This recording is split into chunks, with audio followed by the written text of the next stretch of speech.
Alors, petite actu sur Cardiac. Elon Musk, le patron de Tesla, ne s'emballe-t-il pas un peu trop sur la voiture autonome? Ah, bah ça, c'est aussi la question que je me pose.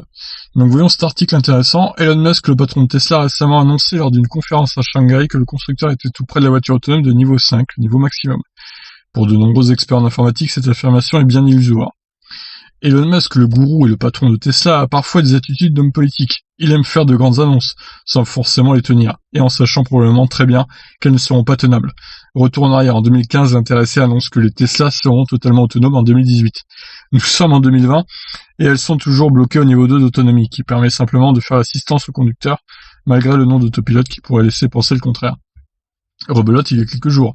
Lors d'une assemblée à Shanghai, Elon Musk annonce que les Tesla auront les fonctionnalités basiques pour être autonomes de niveau 5 dès cette année, et que le niveau d'autonomie totale était très proche. En clair, Tesla aurait une avance immense sur les autres constructeurs automobiles, mais aussi sur Google, Waymo.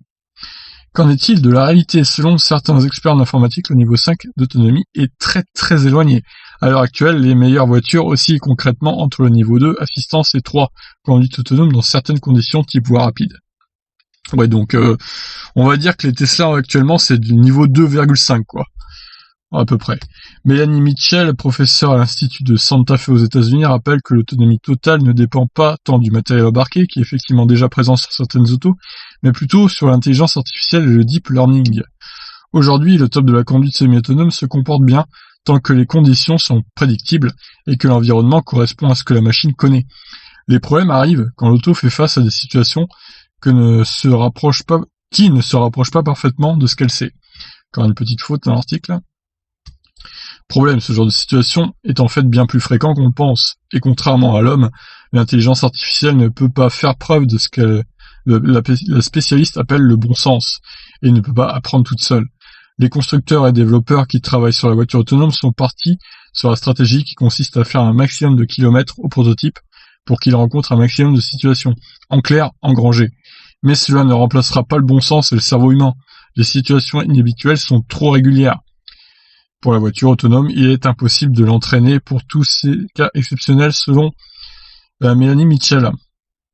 L'être humain, lui, peut à tout moment prendre des décisions rentrant dans le bon sens en cas de situation complexe, ralentir lorsqu'il circule en centre-ville avec piétons de toutes parts, prendre ses distances avec un véhicule zigzag devant, reconnaître une situation potentiellement dangereuse, risque d'objets qui tombent sur la route à cause du vent. Le constat est clair, à l'heure actuelle, l'experte fait clairement plus confiance à l'homme qu'à la machine dans un usage de toutes conditions. Et cela n'est probablement pas prêt de changer, ou en tout cas pas tant que la machine sera capable de prendre une décision, la bonne évidemment, d'elle-même dans un cas totalement inédit. C'est vrai que je suis totalement d'accord avec elle, pour le coup, je pense qu'on est encore loin de la conduite autonome de niveau 5, malgré ce que dit Elon Musk, quoi. Les voitures sont les mêmes Tesla qui est très très avancée niveau intelligence artificielle. Mais je pense pas qu'elle soit capable de juger dans des conditions qui sont inhabituelles quoi. Pour moi, c'est encore un effet d'annonce d'Elon Musk et pour moi son niveau 5 avec des fonctionnalités basiques, même si c'est basique pour moi fin 2020 ça le fera pas. Hein. Honnêtement ou alors vraiment il a préparé un énorme truc qui tient sous son coude mais moi je pense que c'est un effet d'annonce. Bon après on peut se tromper, hein, peut-être que l'experte et moi on se trompe, on verra bien, peut-être que Elon Musk nous prépare une putain d'intelligence artificielle de fou, ce qui est possible avec lui on sait jamais, mais moi je dirais qu'il bluffe quand même, que c'est un peu tôt. On verra bien d'ici fin 2020, on en reparlera. Et vous, qu'en pensez-vous? Allez ciao.